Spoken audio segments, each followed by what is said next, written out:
Right, folks, the legend, the absolute legend that is Sir Bobby Charlton, now sadly passed. I did a quick piece yesterday, only a minute and a half long, and it really was a quick piece. I was on my way out yesterday to the hospital for some scans, and my daughter's on the phone to my other half, and she's saying to her mum, "Does me dad know Bobby has died?" I didn't at the time. And I came and recorded a very quick, probably 90-second message. It was telling about my actual experience with Bobby. I met him once when I was a kid. He would never remembered it, doesn't know me. It was at a presentation of sorts. But it was massive. For a kid of 10 or 11 to meet one of his heroes and get presented with medals was just unbelievable. I mean, it's something you wouldn't get now. Footballers still do things like that, but not the top footballers. But in them days, they weren't paid what they paid now, and they did that kind of work. They did took all the extra on, but they helped communities, they helped young children, what with football and other sports, and we were at Sports Day. But I'd like to quickly go through a couple of things about Sir Bobby. Many of them you'll have heard today anyway.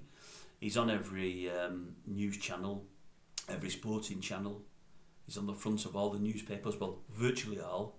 He should be on the front of every single one, because he really was a legend. They bandy it about all too often nowadays. They've bandied it about for 20, 30 years. But Bobby Charlton was a legend. Absolutely, no doubt about that. Universally loved. Everybody loves Sir Bobby.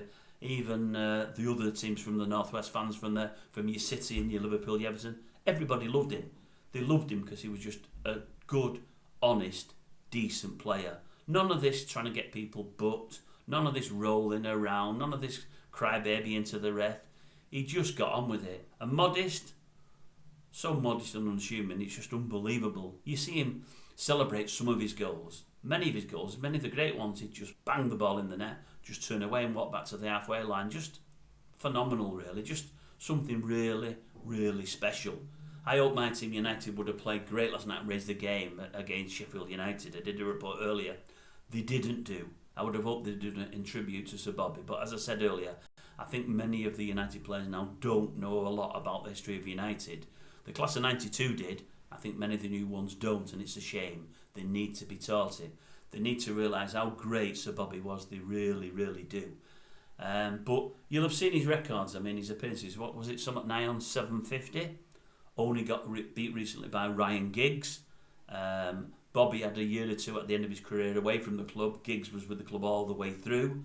I would imagine Giggs had the chance to play more games than Sir Bobby, because when Sir Bobby was playing for United, especially when you play in Europe as such, it'd be 4 or 5 games and then the European Cup final.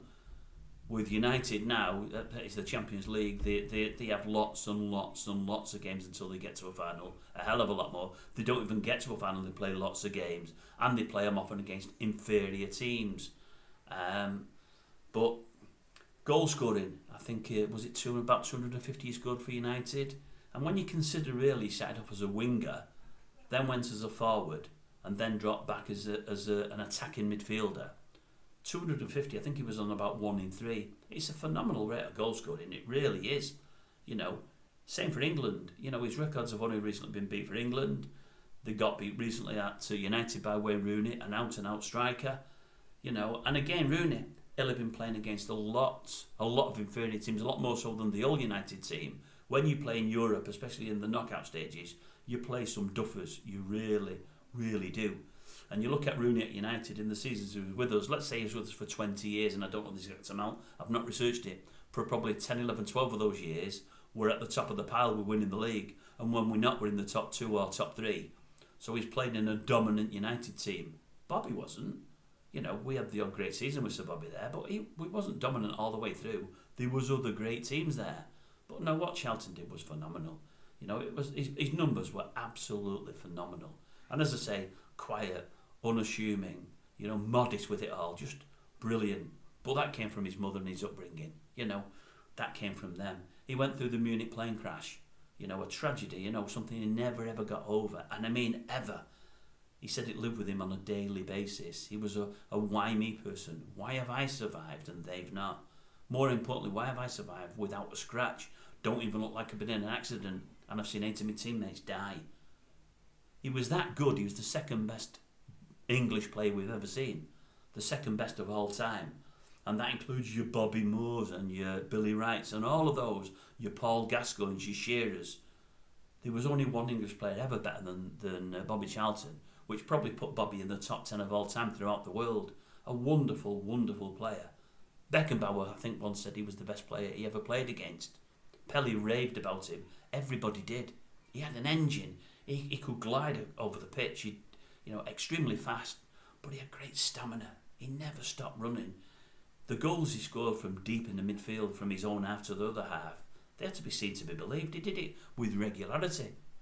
His 2 goals in the European Cup final, one a glancing header and the other one from an angle that's so tight it almost defied logic. What a fantastic goal. We never tend to remember them.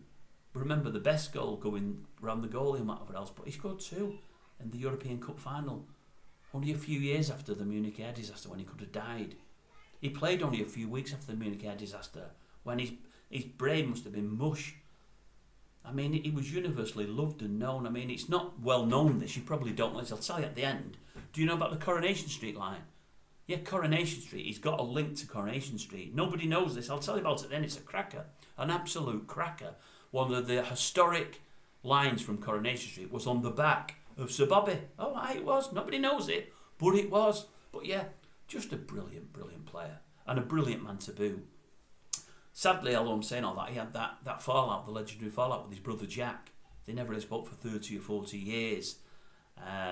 It was all about, seemingly, Bobby's wife and Bobby's mother. They didn't get on. And because of that, Bobby wasn't as close to his mother at the end, and Jack always was unhappy about that and resented that, because he was very close to his mother all the way through. Anyway, it got patched up to an extent near the end. I'll never forget the day that Bobby got, was it with the sports personality thing there, and Jack presented. I'm hoping I don't break up when I say this now, I might do, it always gets me. When Jack says, the greatest player I've ever seen, and it was my brother. Wonderful. What a wonderful line that was from Sir Jack. Well, he wasn't Sir Jack, but he should have been. Great line. Just a great, great player. The like of his we'll never see again. There was a time, I would imagine, for 15 or 20 years, I would imagine, that if you use the name in any area, in any continent throughout the world, if you told out the name Muhammad Ali or Bobby Charlton, they knew who you was on about and what you was on about. Manchester United, yes, to an extent, but not George Best or anybody else, or Joe Frazier or George Foreman. Ali and Bobby Charlton were the 2 people that everybody knew.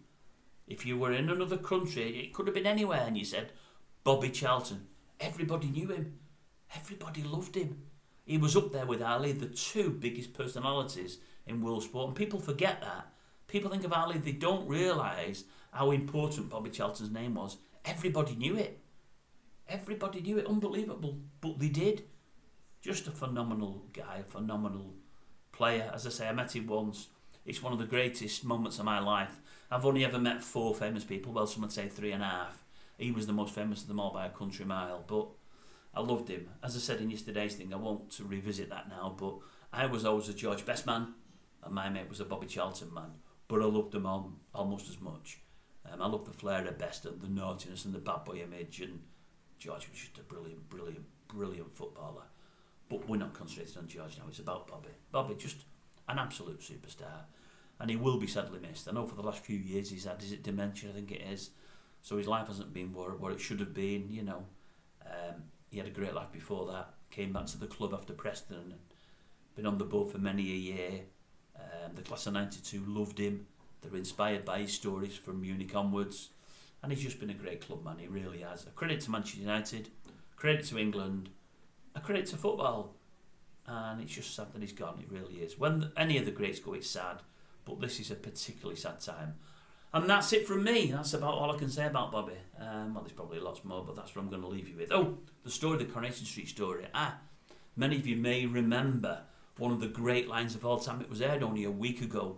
They had the celebration for Rita Fairclough, Rita this, Rita that. She's changed her name that many times. She's married everyone, the dog. But anyway, Rita there, Barbara Littlewood, just reached 90 and they've done a special thing for her there. And probably one of the great lines of all time in Coronation Street, where she says, "What is it with me and trams?" That's after the old Alan Bradley episode in Blackpool, and then the tram coming off the rails above the old Oh, the phone's going. I do apologise. Above the old, was it the old knicker factory? And she gets trapped there. What is it? Bobby. That came. The scriptwriters got that from Bobby Charlton. Bobby wants her to say, "What is it with me and Eusebio? They say he's one of the best in the world. Every time I play against him, I score 2 goals." I might be making that one up, but that's what he did. Was it semi-final? 2 in the World Cup against Portugal. Got us to the final. European Cup final. 2 against Eusebio. Won us the European Cup. Oh, aye. Eusebio might have been great, but Bobby was greater. As I say, second greatest player of all time from England. And we've had players, many greats throughout the years, but Bobby really was that good. Rest in peace, sir. Rest in peace.